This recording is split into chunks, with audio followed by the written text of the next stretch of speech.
सुप्रभात बच्चों। आज हम पढ़ेंगे अपनी पाठ्य पुस्तक बसंत भाग 3 से पाठ 2 लाख की चूड़ियाँ।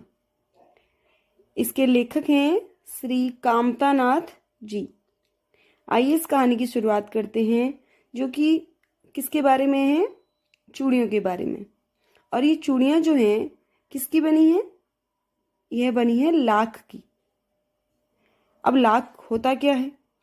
लाख एक प्रकार का पदार्थ है जो कि एक खास तरह के कीड़े से मिलता है।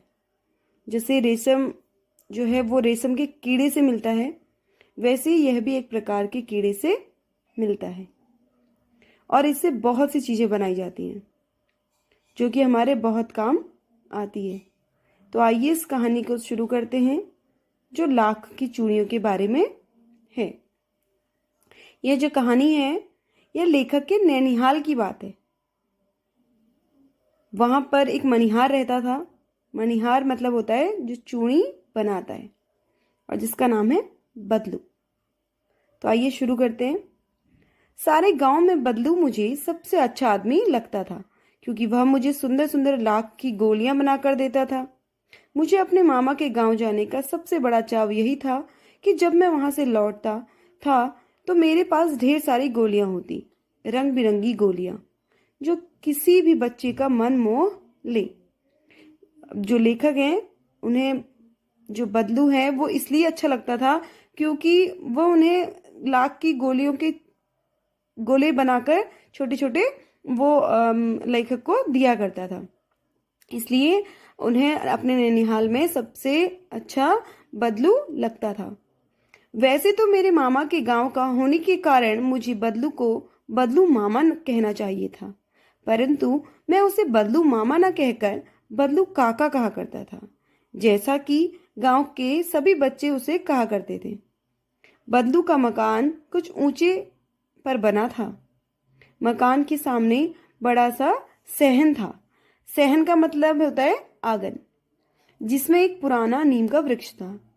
उसी के नीचे बैठकर बदलू अपना काम किया करता था।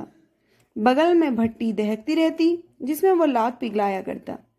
सामने एक लकड़ी की चौखट पड़ी रहती, जिस पर लाख के मुलायम होने पर वह उसे सलाख के समान पतला करके चूड़ी का आकार देता।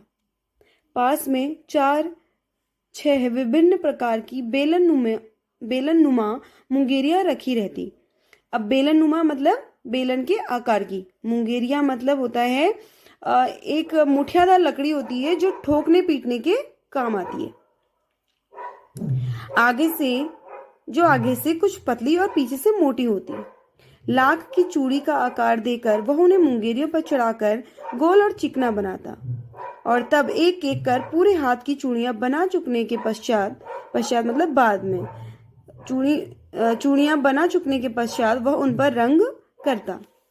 बदलू यह कार्य सदा ही एक मचिए पर बैठकर किया करता था। मचिया मतलब होता है छोटी खाट, जो बहुत ही पुरानी थी। बगल में ही उसका हुक्का रहता, जिसे वह बीच बीच में पीता रहता। गांव में मेरा दोपहर का समय अधिकतर बदलू के पास बीतता।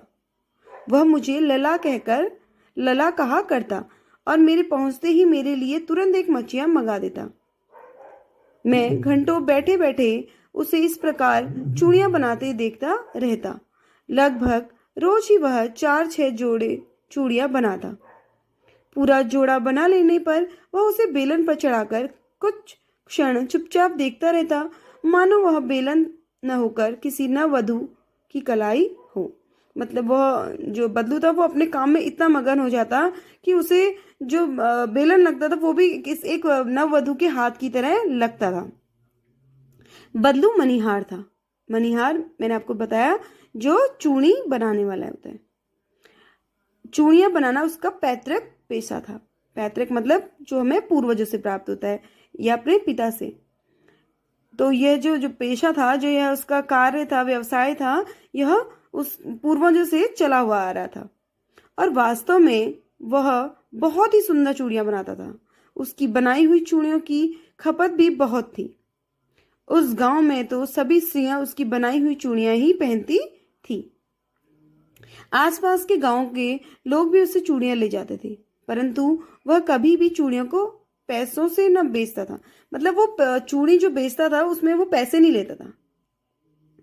उसका अभी तक वस्तु विनिमय का तरीका था।